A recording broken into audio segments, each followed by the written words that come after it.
Hay otras debilidades y en estas no voy a entrar en detalle, pero también tienen que ver con escolaridad, con acceso a información, tasas de muerte por enfermedades particulares. El cáncer en Costa Rica es una incidencia altísima relativo a la población. Y matrícula de educación superior, ¿verdad? Débil en general y débil en la femenina, no parece ser el caso aquí, por cierto. Derechos de propiedad privada, este es un tema importante. Tolerancia de los inmigrantes, este es uno que a mí me sorprendió muchísimo, porque este país es muy abierto a la inmigración, pero bueno, es lo que es.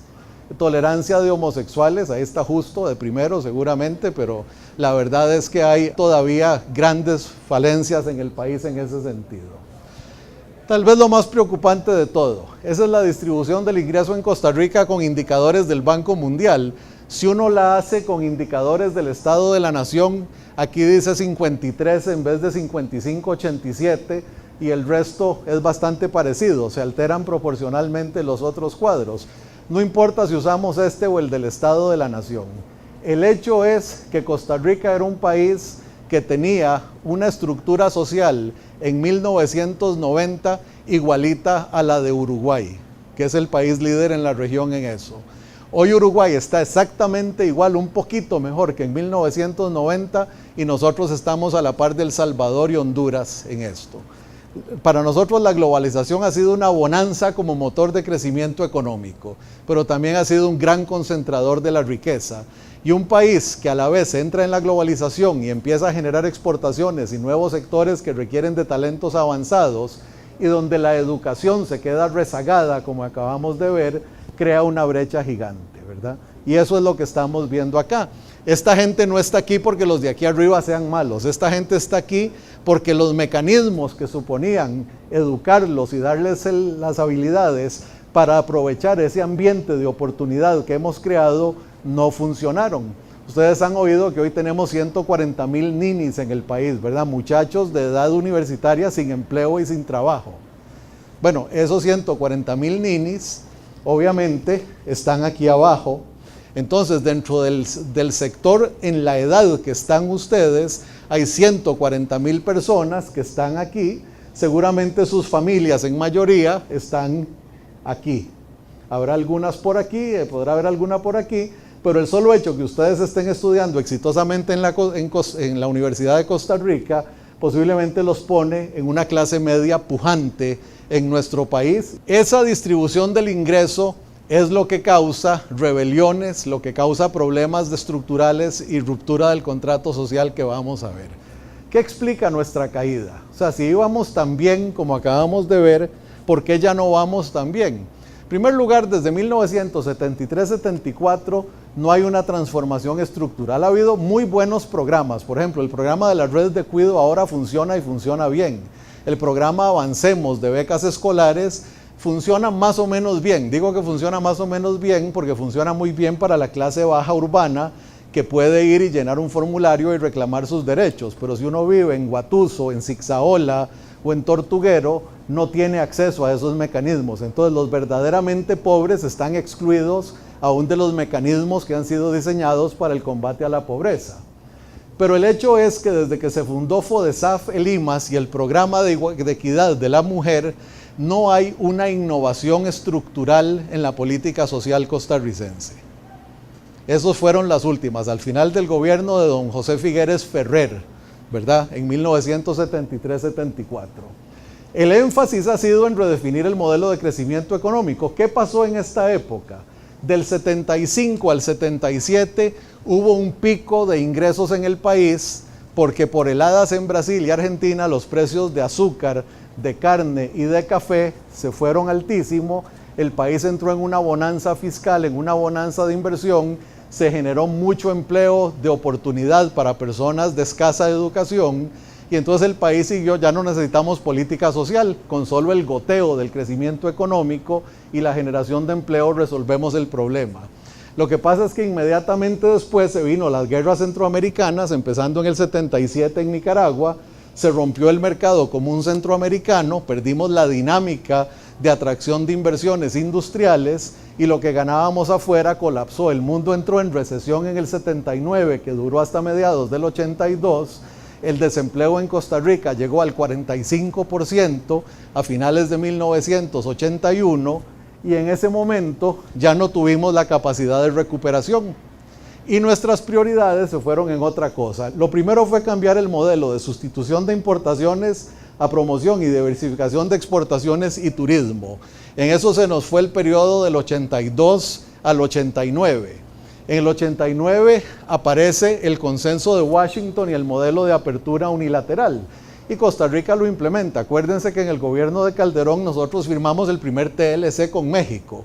Bajamos los aranceles de importación de más de 100% en promedio a 10% en promedio entre 1989 y 92. Hicimos una apertura unilateral. Eso es muy bueno desde la perspectiva competitiva, pero ciertamente no es política social. Hay que invertir muchísimos recursos fiscales para sustentar eso. Entonces nadie estaba atendiendo la política social porque las prioridades eran otras. El consenso de Washington, por otro lado, nos obligaba a austeridad fiscal, a controlar la inflación, a una serie de condiciones que se nos imponían desde el Banco Mundial y el Fondo Monetario, y eso significa que el país no podía utilizar recursos externos, préstamos o inflación para financiar una política social activa, y seguimos igual. Y después, a partir del gobierno de José María, entramos en los tratados de libre comercio y las zonas francas de tecnología y servicios, maravilloso desde el punto de vista del modelo económico, y vamos a ver otra vez la robustez y la importancia que eso tiene, pero la política social, si te vi, no me acuerdo.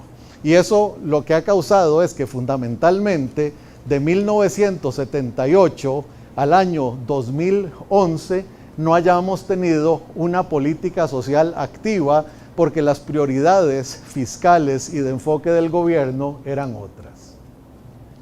Vámonos a ver la situación actual en competitividad. Nuestro ranking ahí es de 57 entre 144 países.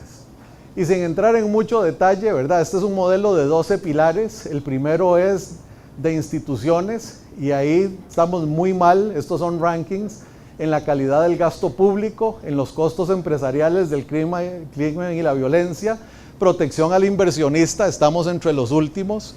Por mucho que tenga justicia desde el punto de vista ambiental, cerrar crucitas, cerrar la concesión de OAS para la carretera de San Ramón, etcétera, etcétera, eso causa inseguridad jurídica para los inversionistas y se nos cobra aquí, ¿verdad? Es una pérdida de competitividad del país en la atracción de inversiones.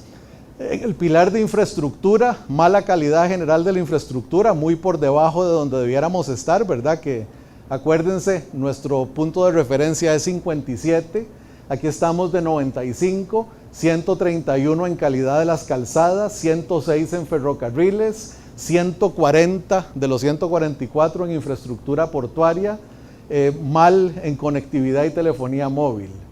En la parte fiscal, el déficit del gobierno es alto, el ahorro nacional bruto es bajo, la inflación no es una fortaleza tampoco, no es una debilidad profunda, pero no es fortaleza.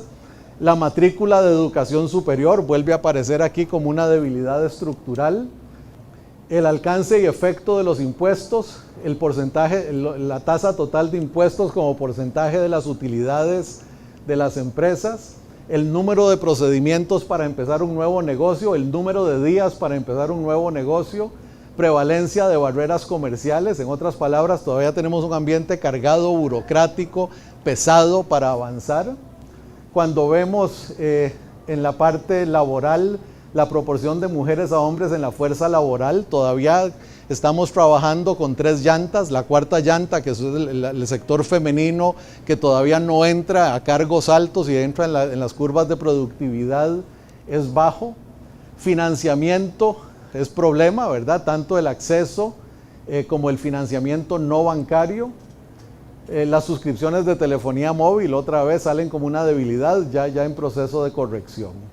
Y hay otras, pero lo que quiero mostrar aquí, sin entrar en mayores detalles, es que nuestra estructura o nuestra infraestructura general de la competitividad no ha resuelto sus problemas esenciales. De una estructura y un gasto fiscal de calidad, en primer lugar.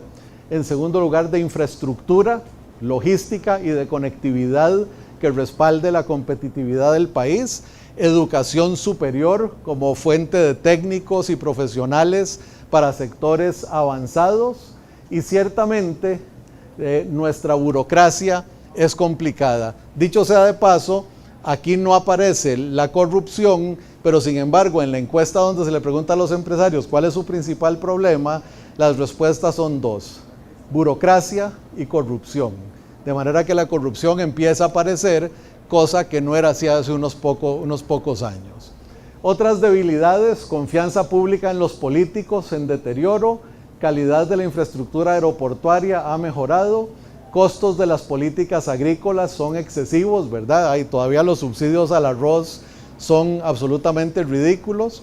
Nosotros tenemos en este país un sector arrocero que está compuesto por 10 grandes arroceros y más o menos 4.500 pequeños arroceros. Se usa la estructura de costos de los pequeños para definir el subsidio a través de Conarroz, y ese subsidio se le da también a los 10 grandes, y esos 10 grandes fundamentalmente se hacen multimillonarios, financiados por todos los consumidores que pagamos un precio excesivamente alto. A eso se refiere lo de las políticas agrícolas. Resumen de nuestra situación en competitividad, muy rápidamente. Tendemos al estancamiento, pues las condiciones no están dadas para seguir avanzando en el ciclo de desarrollo económico productivo. Ahora les muestro. Debilidades muy marcadas en temas de infraestructura y capital humano, gestión del Estado deficitaria, los mercados de capital ineficientes, y nuestro crecimiento depende de la acción independiente de la empresa privada. Que este país crezca casi que naturalmente al 4,5% es testimonio de nuestra robustez económica, porque francamente con las condiciones que se le brindan a los empresarios no debiera lograrse siquiera eso. Ustedes leyeron hace como un mes que avanzamos 25 lugares en el ranking mundial de innovación, ¿verdad? Entonces déjenme darles solo un par de datos. Aquí el modelo del índice de innovación, que este no es muy conocido, tiene dos dimensiones: insumos para la innovación, instituciones, capital humano y de investigación, infraestructura, sofisticación del mercado. Esto significa un mercado que exija estándares más altos, y sofisticación de las estrategias de las empresas, más investigación y desarrollo e innovación empresarial. Y productos de la innovación, nuevos conocimientos y tecnología que se producen, y el volumen que representa la producción original del total de producción en el país. Cuando vemos los resultados de eso, vemos en verde la sofisticación de los negocios, la producción de conocimientos y tecnología y la producción creativa, lo que hace el sector privado. Cuando vemos lo que hace el gobierno, infraestructura, capital humano e instituciones, estas dos están en rojo, no salieron rojas aquí, pero son ranking, estas dos están en amarillo, perdón, y en rojo la sofisticación de los mercados y el capital humano. Y esto es grave, ¿verdad? Este es el tercer índice seguido donde la formación de capital humano aparece como una debilidad estructural del país. Y esto ya empieza a asustar, ¿verdad? De alguna manera siente uno como que el capital humano que tenemos es el que es, y que ya no va a ser una fortaleza para seguir en el proceso de desarrollo. Aquí tenemos un buen desempeño en general, somos 39 entre 144, problemas fuertes en temas recurrentes con competitividad, mal en infraestructura, mal en instituciones y más aún en capital humano y sofisticación de los mercados. Acuérdense que sofisticación de los mercados significa calidad de la demanda. Eso es cuánto exige el gobierno a sus compradores. Aquí la compra del gobierno normalmente es al oferente más bajo. No hay en realidad estándares técnicos elevados, no hay un nivel de exigencia alto. En todos los países avanzados en competitividad, la Procuraduría del Estado, que siempre es enorme, se utiliza como un mecanismo para subir estándares de desempeño. Eso no lo hacemos acá.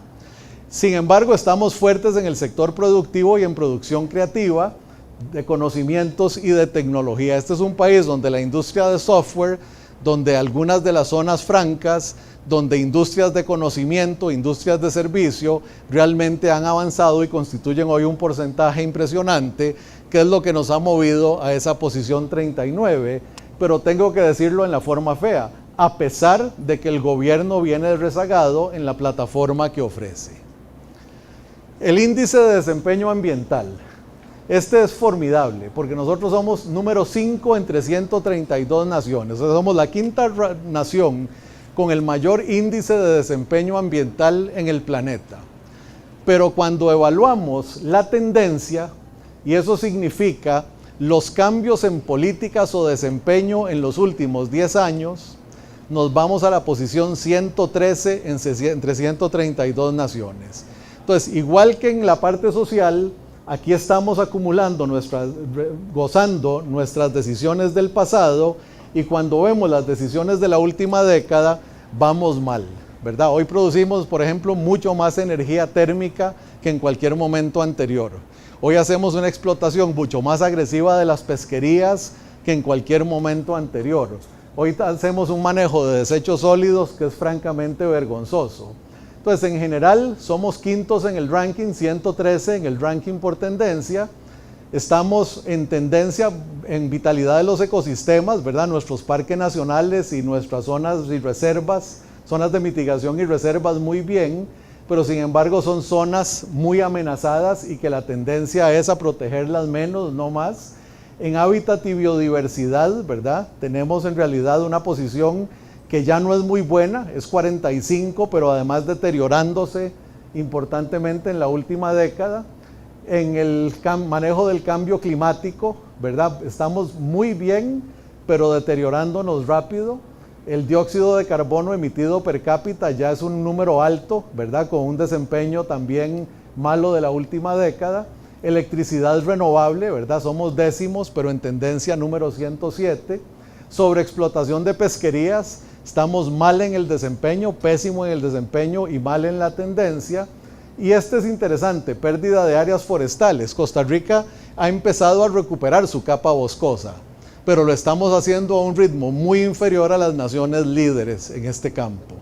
Otra vez dejamos de ser los líderes del tema y nos empezamos a rezagar.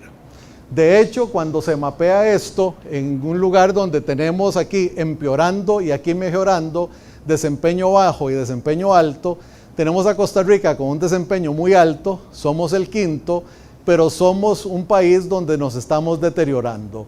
Ojo que no somos los únicos, ¿verdad? Noruega y Suiza, que son dos países que están también en los primeros 5, también están teniendo problemas para sustentar esas políticas ambientales que sostienen. Financiar la sostenibilidad del ambiente es costoso, se necesita un país exitoso en términos de crecimiento y en términos fiscales. Nosotros no tenemos ninguno de los dos y francamente no lo tiene hoy Suiza. Noruega está empezando a hacerlo mejor. Y cuando vemos en compañía de quién estamos en empeorando, Irak, Kirguistán, Estonia, Arabia Saudita, Kuwait, Rusia, realmente no es el vecindario donde uno esperaría ver a Costa Rica en términos de una evaluación ambiental. Y sin embargo, ahí aparecemos. ¿Qué significa todo eso? Estamos deteriorándonos en progreso social. Estamos estancados en competitividad. Estamos estancados en innovación y estamos deteriorándonos en términos ambientales. Realmente no es el imaginario, no concuerda con el imaginario que el resto del mundo tiene respecto a Costa Rica. Desafortunadamente, cada vez más concuerda con el imaginario que tenemos los ticos respecto a Costa Rica. La verdad es que yo creo que la mayoría de lo que he dicho no le debe llegar como una gran sorpresa a ninguno de ustedes.